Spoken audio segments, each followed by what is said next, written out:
Une conférence publique sur les référentiels d'évaluation de la qualité des services publics étalée sur 2 jours au Palais des Congrès de Cotonou. 2 journées bien chargées en panel, présentation, communication, dans le but de finir avec la mauvaise qualité dans la fourniture des services publics aux populations. L'eau, l'éducation et l'état civil, 3 secteurs importants pris en compte par ce programme piloté par le ministère du Développement à travers sa direction de l'évaluation et de l'Observatoire du changement social avec le soutien technique et financier de la coopération suisse.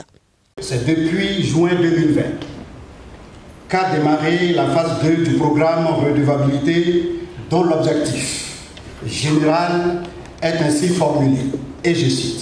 « Les citoyens jouissent de plus en plus de leurs droits socio-économiques et politiques grâce à la systématisation de la demande et de l'offre de redevabilité et à l'efficacité des institutions de régulation et de contrôle. Cet objectif est décliné en 4 effets soutenus par 15 produits au total. Dans le cadre de l'opérationnalisation de cet objectif, la phase 2E à la recevabilité de la redevabilité dans toute sa diversité en abordant à la fois la redevabilité sociale, la redevabilité électorale, la redevabilité judiciaire, la redevabilité financière et la redevabilité administrative. En effet, l'une des insuffisances constatées pour l'exercice transparent de cette vérification communautaire citoyenne est bien l'absence d'un référentiel conçu et adapté par toutes les parties prenantes,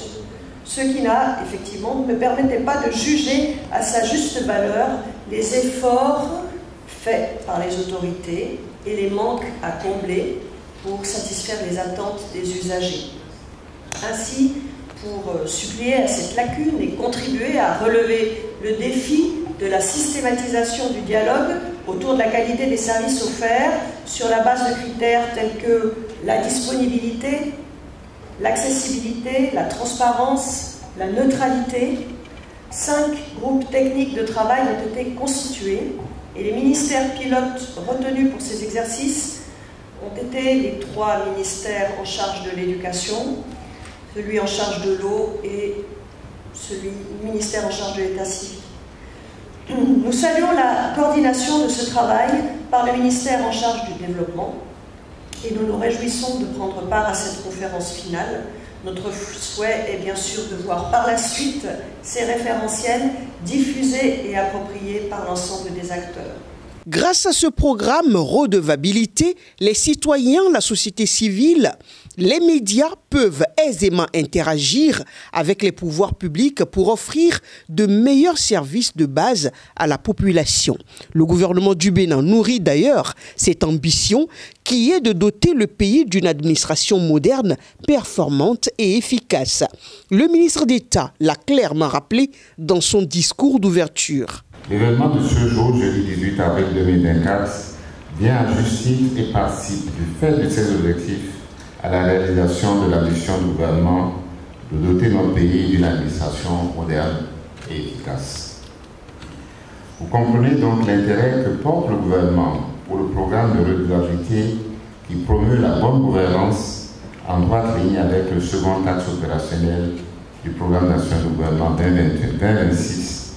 qui vise à renforcer la démocratie, l'état de droit et la bonne gouvernance. En cela, je veux saluer,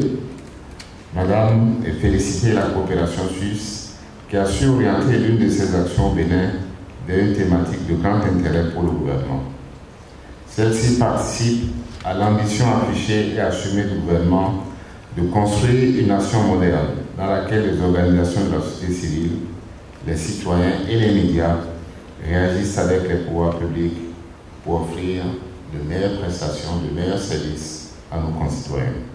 Pendant les 2 jours, les 18 et 19 avril 2024, les participants à cette conférence publique sur les référentiels d'évaluation de la qualité des services essentiels vont entre autres passer en revue le contenu du document du référentiel sectoriel, relever les observations et amendements éventuels sur le dit document et proposer des stratégies de vulgarisation des référentiels.